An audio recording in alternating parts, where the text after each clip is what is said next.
Alors le poids, ça n'est pas ce qu'on croit. Et moi je travaille beaucoup avec les gens qui ont tout essayé et dont rien n'a marché.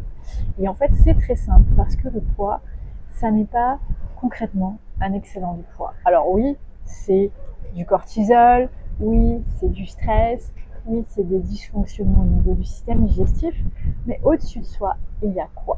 Au-dessus de ça, il y a un système nerveux qui est programmé et qui vient faire, entre guillemets, je dis bien entre guillemets, dysfonctionner le système. Parce que tu vas apprendre que le corps est intelligent et ne dysfonctionne jamais. Mais mettons.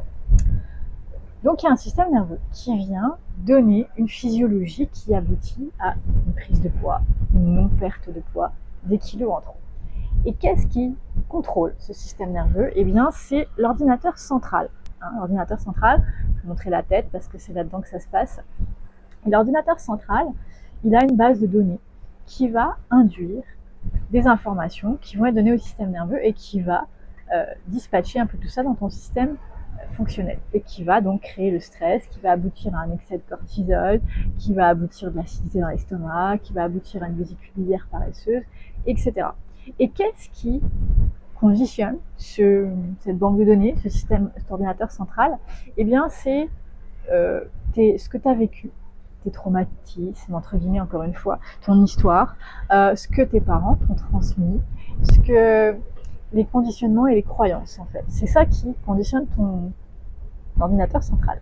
Sans croyance, sans conditionnement, sans mémoire, sans historique, sans passif, il est vierge. D'accord?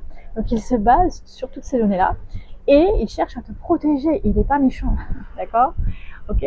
Donc maintenant qu'on a positionné ça, ce système nerveux central va donner l'information de passer en mode survie au système nerveux et donc il va créer des tensions musculaires, des dysfonctionnements au niveau digestif, etc., etc. Et donc, oui, si tu veux perdre du poids, tu peux analyser ton taux de cortisol, tu peux analyser ton acidité, tu peux analyser tel neurotransmetteur et ci et ça, mais tu peux te perdre. C'est ce qu'on m'a dit récemment, c'est qu'on peut se perdre dans les méandres du fonctionnement du corps. Et ça, c'est vrai. Et en plus, souvent, tu le méconnais. D'accord? Alors, comment faire?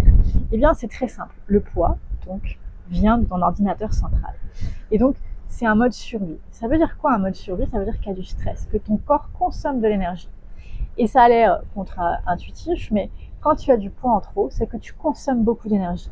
Et qu'en général, ton glycogène musculaire, qui est ta réserve énergétique, a été épuisé et le corps n'a pas le choix que de stocker dans le tissu adipeux. Tu comprends?